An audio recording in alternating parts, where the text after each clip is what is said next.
Handling what is likely someone's worst day. That's the job when you wear the badge. A lot of them, this could be their first real job or the start of a career for them. So I imagine there's a lot of nervousness and wondering what to expect. But what goes into it? This was just very challenging. It's a lot of studying, a lot of working out, a lot of running, a lot of push-ups. But it's very challenging. Months of early mornings and late nights, weeks of classwork, instructors watching and critiquing everything you do. Definitely one of the hardest things I've done in my life, but it's rewarding. From lab work, learning laws, de-escalation tactics, to shooting a gun and critical decision making. You can be a great shot, but not be a great decision maker.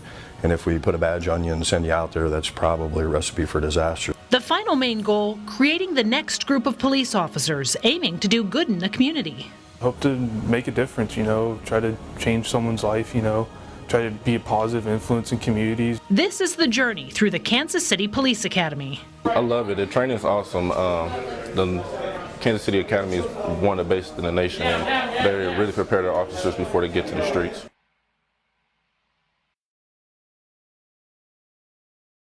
But when I was growing up, my next door neighbor was a motorcycle police officer, and he actually worked at this police station behind us. His name was Tom Carter, and his daughter and I were the same age, and that was kind of an inspiration to me of having a next door neighbor that was a police officer. So when I got out of college, and when I went into college, I didn't know what I wanted to be in life, and I became a criminal justice major degree, and graduated with that. And when I came back from college, that's what I decided. And the police department called me, and it was a 1.5-year process back then to get hired. So my journey is part of a family legacy. My mom and my stepdad were both police officers here at Kansas City. They served full careers. So I grew up in police stations, police cars, was embedded in the culture from the very beginning.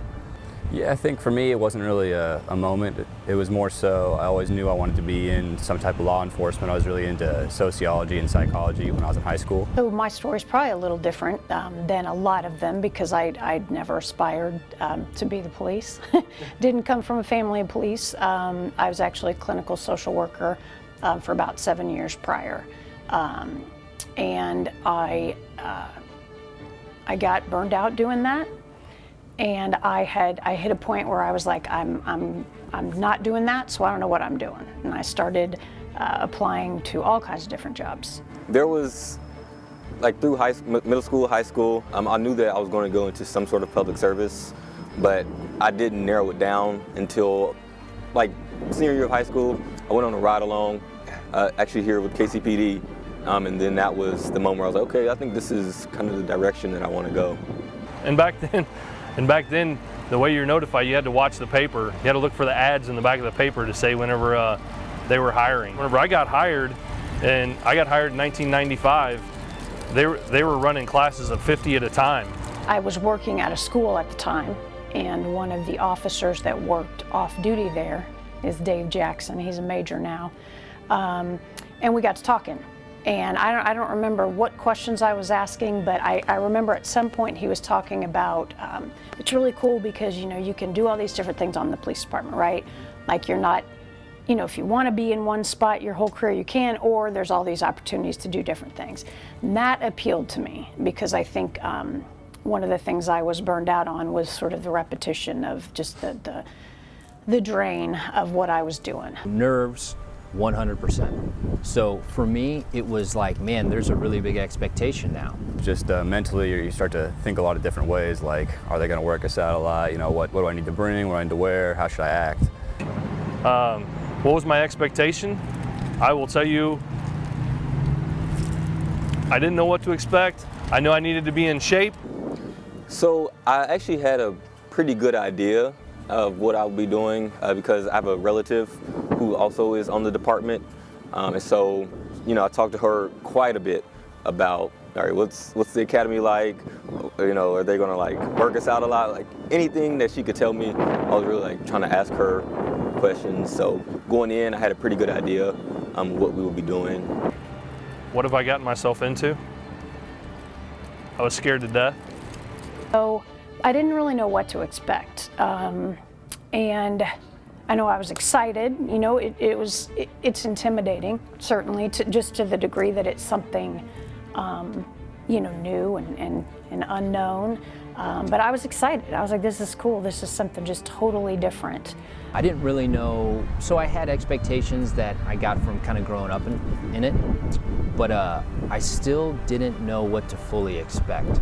I can still remember day one and exactly what happened, and I can tell you day one, no one told me about that. So.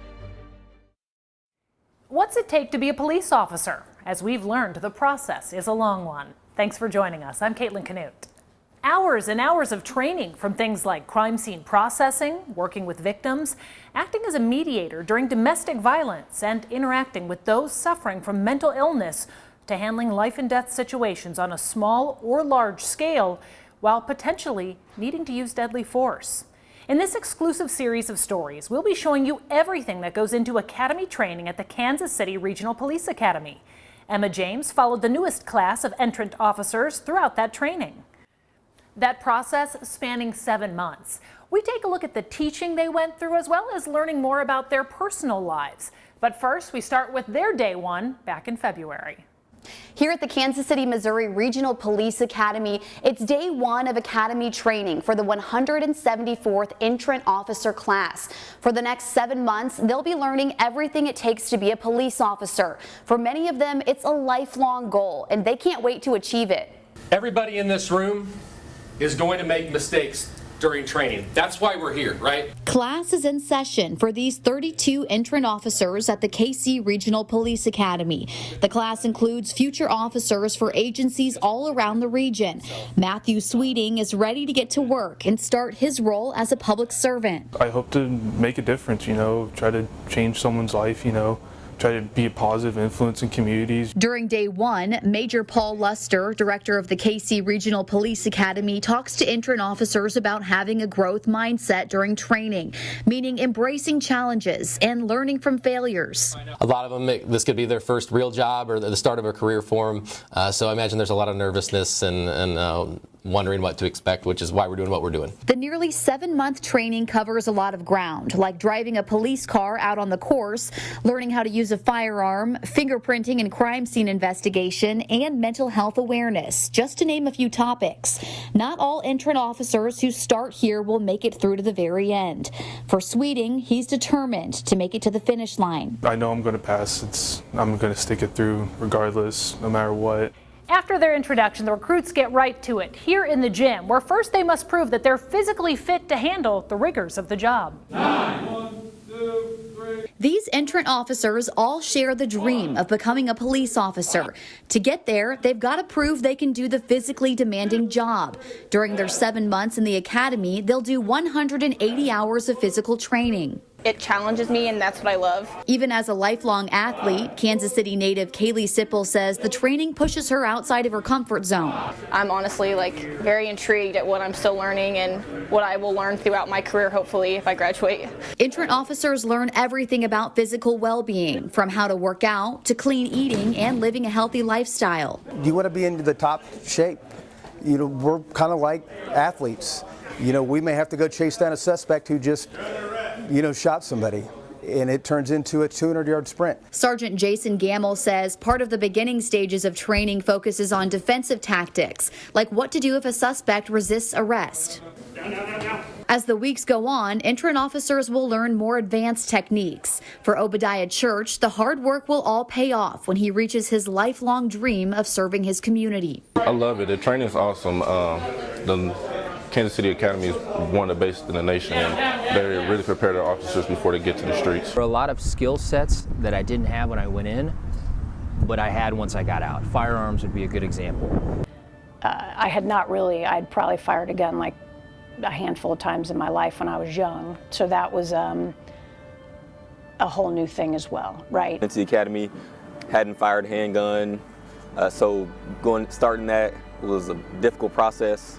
There was a time we were at the range and I was held after hours for remedial training, and I just couldn't get it. I couldn't get the reps. And I was like, man, what is wrong with me? I don't know if I can get this. And then one moment it kind of clicked, and I had 3 different instructors hovered around me, working with me. grip, stance, all those things, and it just finally clicked. And from then on, it was like, okay, I can do this, let's go.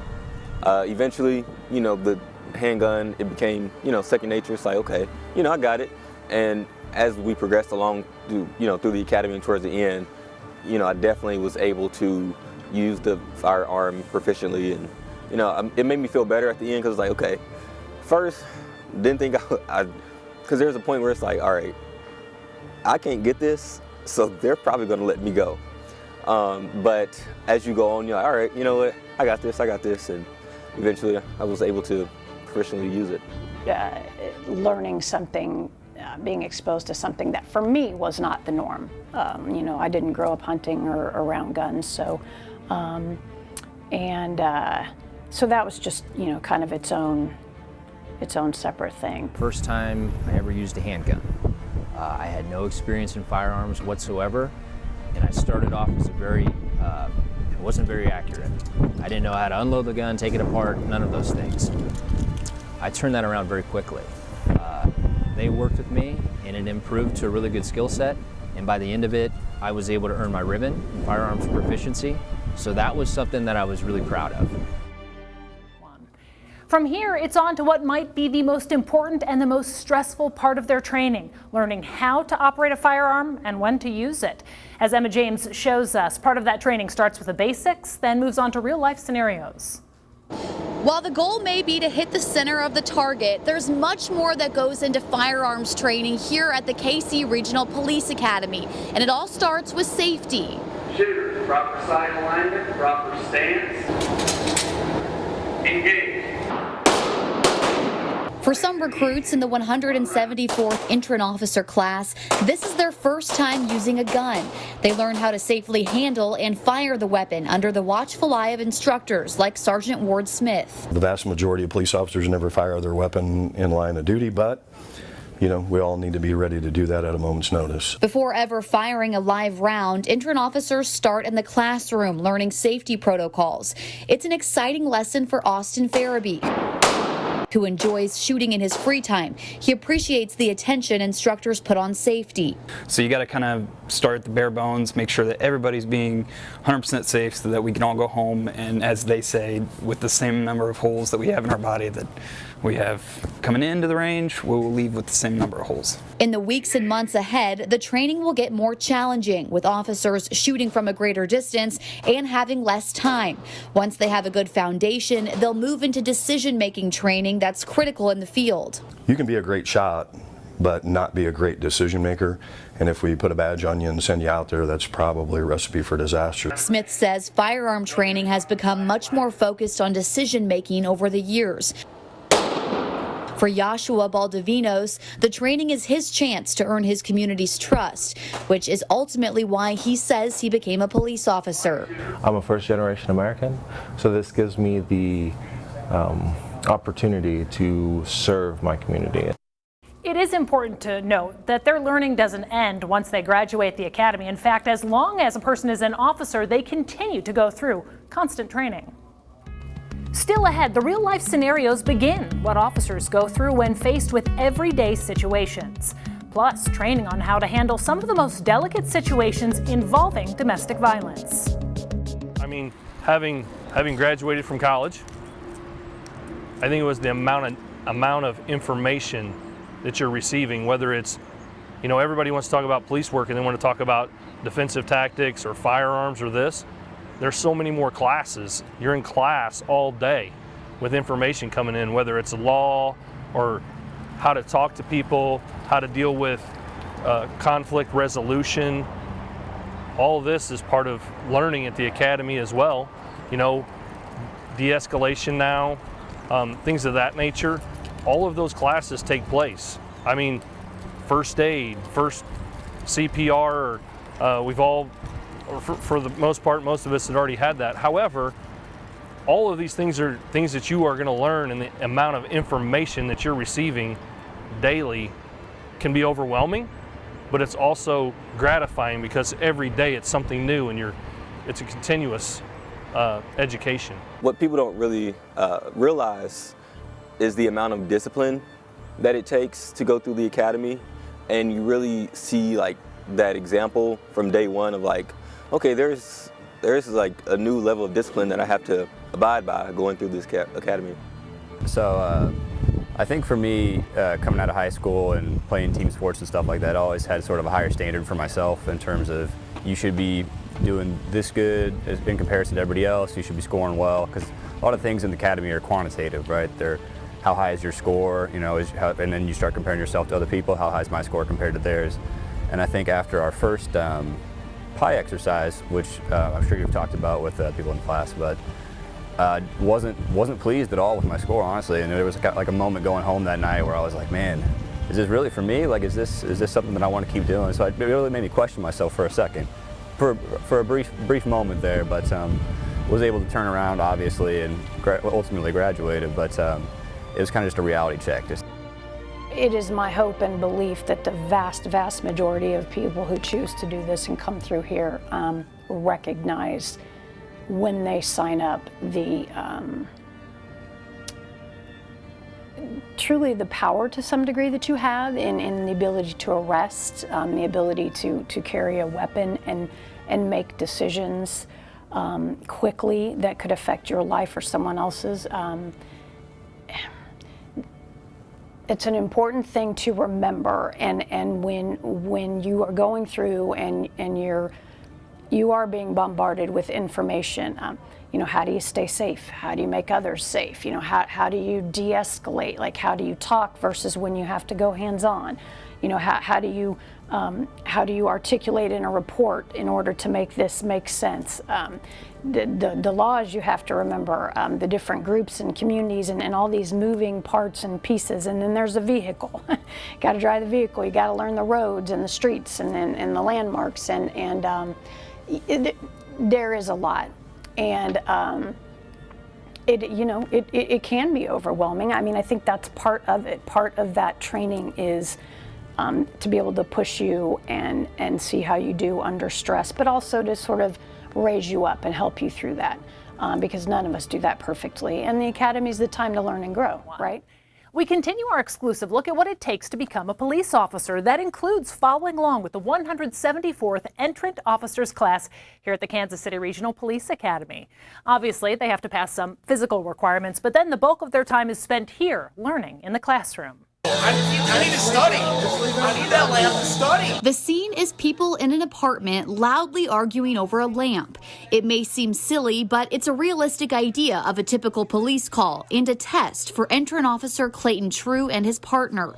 As they handle the call, everything they do and say is closely watched. There's a lot of very small details I never would have realized that go into being a police officer. Entrant officers will do 64 hours of PI training before graduating. The simulated calls are scenarios they'll likely encounter and will get more challenging as time goes on. You know, it's a learning experience. I expect mistakes. Captain Brian Barch and Academy instructors discuss the call after, pointing out things officers can do better and commending them on what they did well. It took about 1.5 minutes to 2 minutes to talk to the reporting party when in fact the disturbance was occurring right here in front of you. From how they talk to how they stand to what questions they ask, every detail matters. We're looking at all these small little components that to the average citizen may seem rather insignificant, but we're doing it for a specific reason. As entrant officers continue through the academy, the simulated scenarios may change, but the goal remains the same. The number one thing at the end of the day is diffusing the situation, you know, making sure that everyone goes home safe.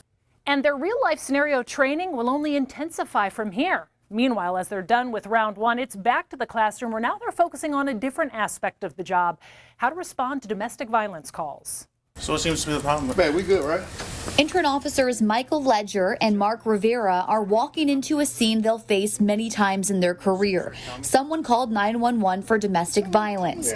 Their classmates watch as they handle the call, remembering to secure the scene, separate the people involved, and begin piecing together what happened. Every question they ask now is crucial to how prosecutors could handle the case later.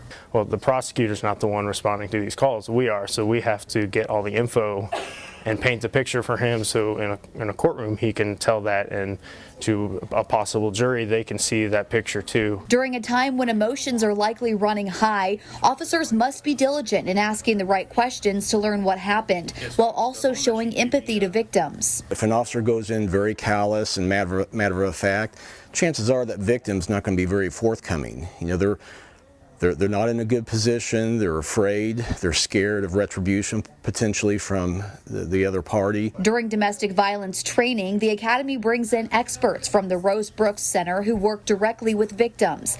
On any domestic violence call, officers ask a series of research-based questions and will connect victims directly with services if they believe they're at risk of serious injury or death. It is imperative that we work as a team.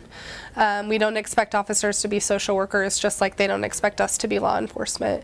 And so if we want to end the cycle of violence in our community, we have to work together. During the scene, instructors watch closely and then provide feedback. Entrant Officer Mark Rivera says he appreciates the class-wide discussion, giving him new things to work on to reach his goal of serving the public. Most of us join the police force just to protect and serve people, and we just want to help people at the end of the day. Coming up, you've likely seen it done on your favorite police show. The Entrant officers learn the science of fingerprinting at a crime scene. Plus, real-world scenarios pick up.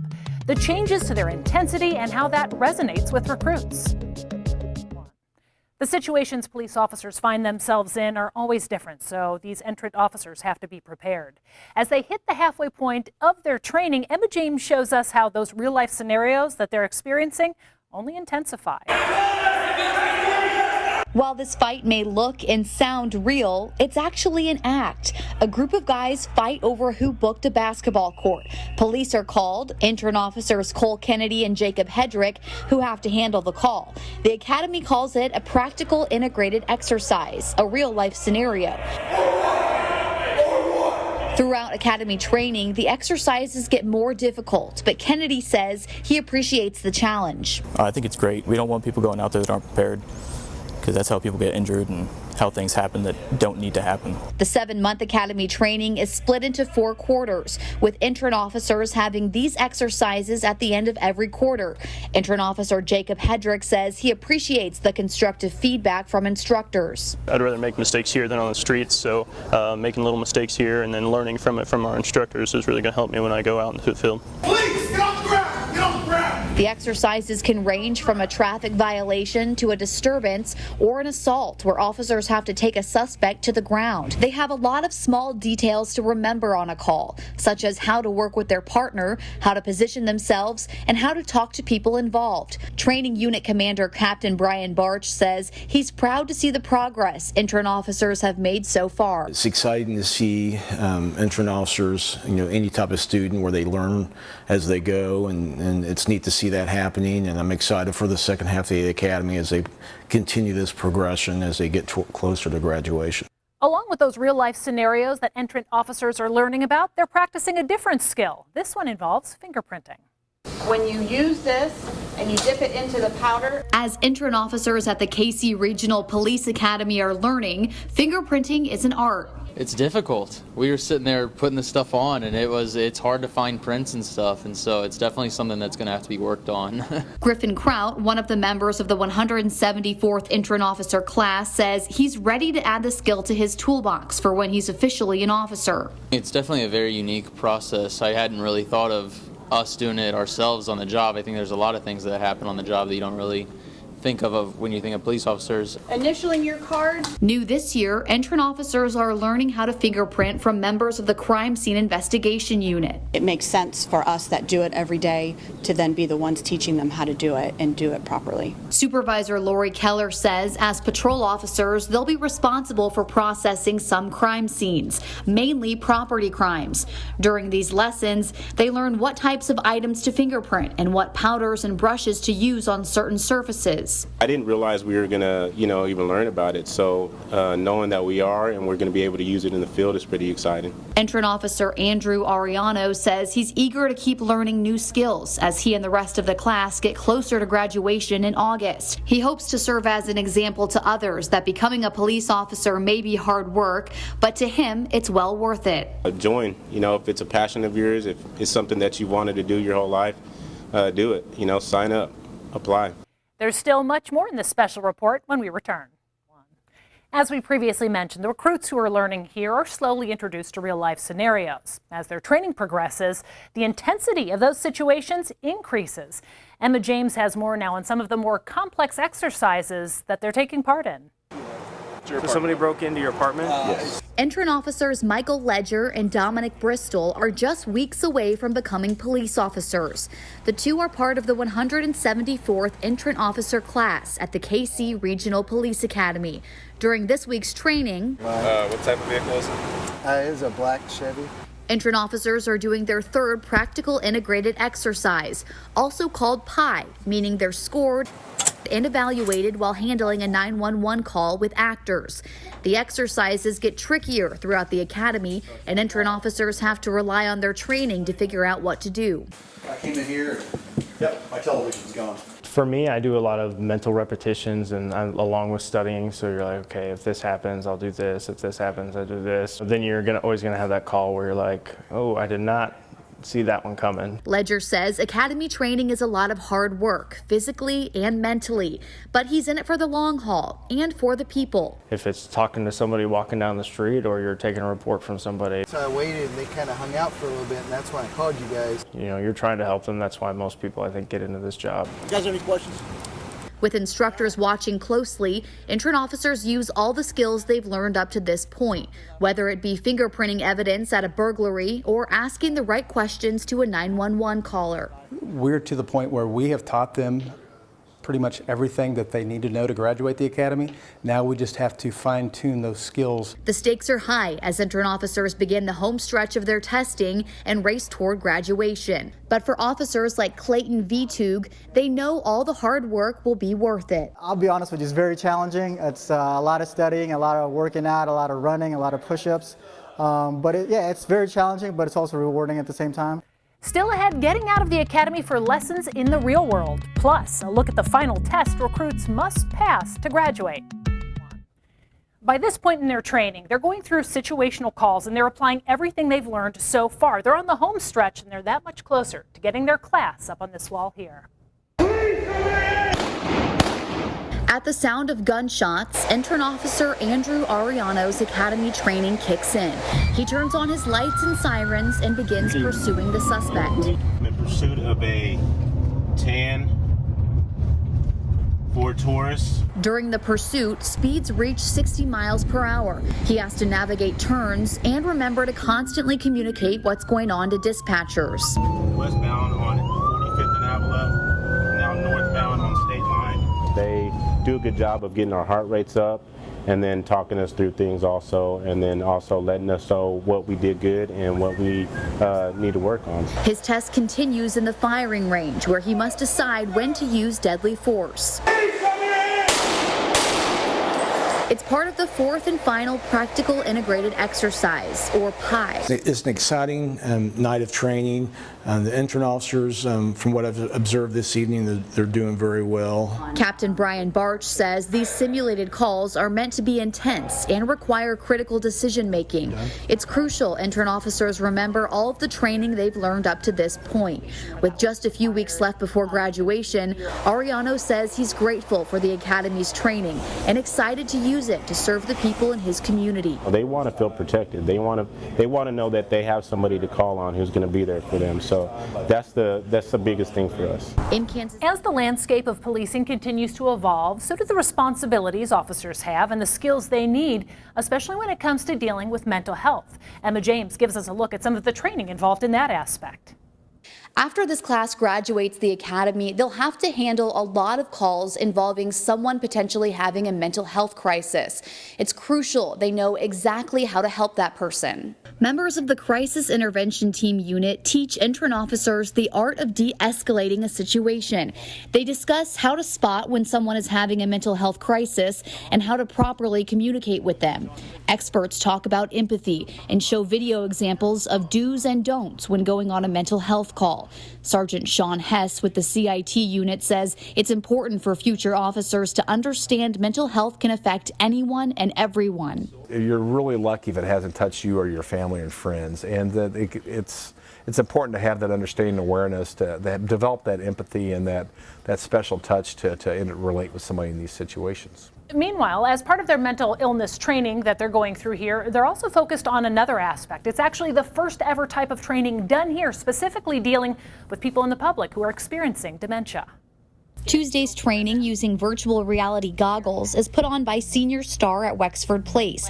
It's the first ever dementia training at the KC Regional Police Academy. Entrant officers listen as Wexford Place staff share examples of how dementia affects a person's life. It's meant to help entrant officers like Austin Farabee understand the signs of dementia. You have to be able to recognize what you have in front of you. That way it's safe for everybody. There's times where it's very high intense, and then these ones shouldn't be as high intense. And I'm told any other organizations that want to implement this training can reach out to Senior Star at Wexford Place. Up next, the last step. We take a look at the final test these recruits must pass to graduate the academy. So still to this day, you say that, and it is stressful. It's a stressful night because you know that everything that you've learned, you have to use it. You don't know what your call is going to be. You know, you're in the academy, you don't know what your call is going to be. They're sending you here, they're sending you there.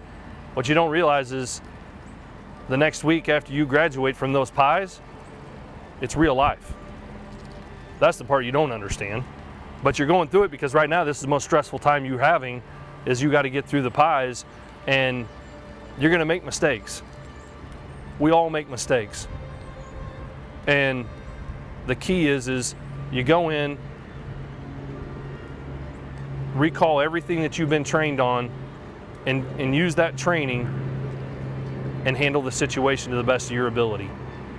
If you do that, that's what you will do in real life with still having instruction on the outside, correct?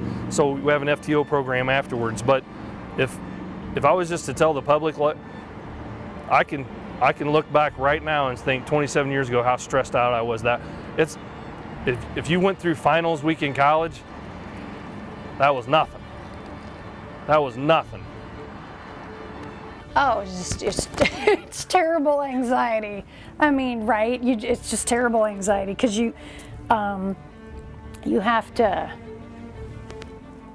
You've done all these things and you've prepared, and here's your final test, and it lasted a week. It's the 5 days or 4. So yeah, it's very, very stressful. And you can't. Here's the truth about police work. I don't know what I'm gonna get.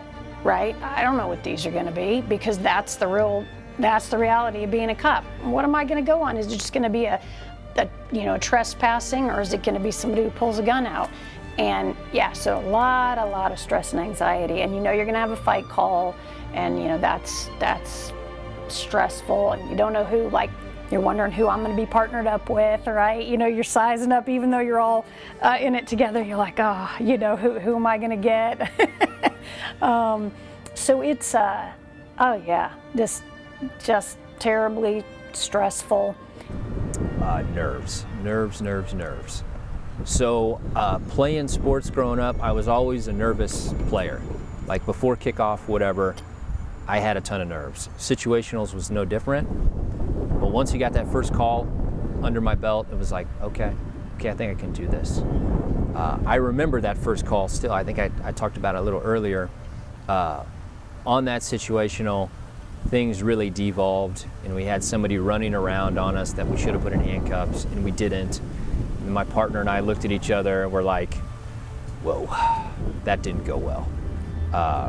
But that first rep was out of the way. So we're like, okay, this is what we're doing today. And you go back to, okay, let's just do what they told us to do. And we both got those nerves out of the way, and the rest of the situationals actually went pretty well. Stress, yeah, definitely. Because you just don't know what to expect. So you know that you have this skill sets that you've been taught throughout the academy, and essentially it's make or break time. So you need to succeed, perform, or you're not going to make it. And so there's that stress, and there's the you're running through scenarios in your head, like what could I see, what would I do if this happened. So a lot of mental reps for me was trying to prepare for what I could possibly see, what I would do should I see, whatever scenario it may be. So I was definitely overthinking, stressing a lot about it, but kind of like Sergeant DiMartino said, once you get into that first night and just kind of start rolling, then you just don't have time to think really anymore, and at that time you just kind of act on what you've been taught. I think I'll have to agree with my partner in stress, because, you know, it's like you know that, all right, I need to show them like everything that I've learned. And so like at home, you're going through all the PowerPoints from day one. I was like going with family members and asking them like, all right, I need you to resist this way so I can practice this move from DT. Like there's so much running through your head. Okay, I gotta get through this. And then like day one, first call, of course you're nervous, but then after that, you start to, okay, all right, I'm getting through this, and then as the week goes on, you start to feel better. And even like when you start to feel better inside, you realize that you start to do better on the calls. So that definitely helps. Now they're ready for the final step before they can earn their badge, like all of these new recruit classes lining this hallway dating back to 1939. But first, as Emma James shows us, there is one last test the recruits must pass. Why don't you stop and talk to us? This week, entrant officers face their most intense and challenging tests yet. They leave the comfort of the academy campus to go on simulated 911 calls around the metro. The 174th entrant officer class has been hard at work since February, learning everything they need to know to work as a police officer. They've come a long way. 6 months ago, I would not know what I'm doing, and now it's almost second nature. This week consists of 4 days of situational training. Entrant officers will do 20 calls, varying from civil matters to an active shooter. They've prepared us as much as they can, and now it's up to us to, not only be safe for ourselves, but be a good addition to the community. All the training they've learned up to this point is in play, and entrant officers must be successful to graduate. It's been a long time coming for Ezekiel Delora, who says he's grateful for the hard work. It made me realize that I really want to do this. This is definitely the thing that I want to do for the rest of my life. While this final week is stressful and intense, the class is on the home stretch and just days away from reaching their goal of serving the public. Definitely one of the hardest things I've done in my life, but it's rewarding, especially getting close to graduation, actually being out there. It's good. It's a really rewarding experience. So after that last test, the only thing left to do is graduate. Coming up, we'll show you the payoff after months of intense training. Well, I'll be honest, I don't remember the exact moment they told us. We were probably running, like I told you. My squad was probably running. You guys passed, keep running. But I do remember the first time I put on a blue uniform. I remember like it was yesterday. I put my uniform on, I got my badge, and I just stood and looked at myself in the mirror and was like, you've accomplished something. So I get chills now because it's just so awesome. It was, yeah, just so exciting. And then you're like, oh, dang. Now I've got to go, now it's real. No, but it was super proud. I don't know that I called anybody in particular. I think the first feeling though was just kind of exhale, because it was like for pretty much the whole academy you have a feeling of holding your breath. And I think you get a small moment to kind of pat yourself on the back to say, okay, I did this much, but there's still the next step. So the next step is breaking. All the instructors are saying, well, you finished this, but just wait till break-in, because not everybody's going to make it off break-in. So it's a small win. It's definitely, like I said, it's an exhale where you can say, okay, I did this part of it. Now let's start preparing for the next part. I think for me, it was like, all right, I did it. Let's say, all right, let me make sure I can pass my post-exam, because it's like, all right, I made it here, but I still got to make it with the state of Missouri. So I think there was some relief, but still like some anticipation of like, all right, there's still more business at hand that we have to complete, and then I'll feel much better. Yeah, there was a tremendous sense of relief. Like, okay, I did this. And there was a specific moment right before we got sworn in, one of the instructors told us to call her by her first name, and I was like, that's a trick.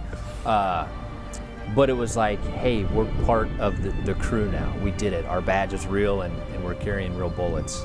But there was still, hey, that's a big deal what we just did. We're about to graduate. We're going to get sworn in. The job's not done yet, because you're thinking about that 10 weeks ahead where now you're going to be on break-in. You're on the job training. but it was a big moment in time. It was a big moment in time, and graduating the police academy is a big deal, and it's something I'm super proud of. It's real, for sure. I mean, it's kind of like from day one, you get into a room with a bunch of people you've never met before in your life, and by the end, you're never going to forget them, like Sergeant DiMartino said. So it's just going through a bunch of shared experiences that you're not going to go through with anybody else, even your closest friends, right? It's a different type of experience. And I mean, just for example, a couple of nights ago, we had to be on a call that we ended up in Independence, and we saw an Independence officer who was in our academy class. So it was kind of like, we went out of our way to say, oh, hey man, how you been? Like, I remember when you did this, or whatever it may be.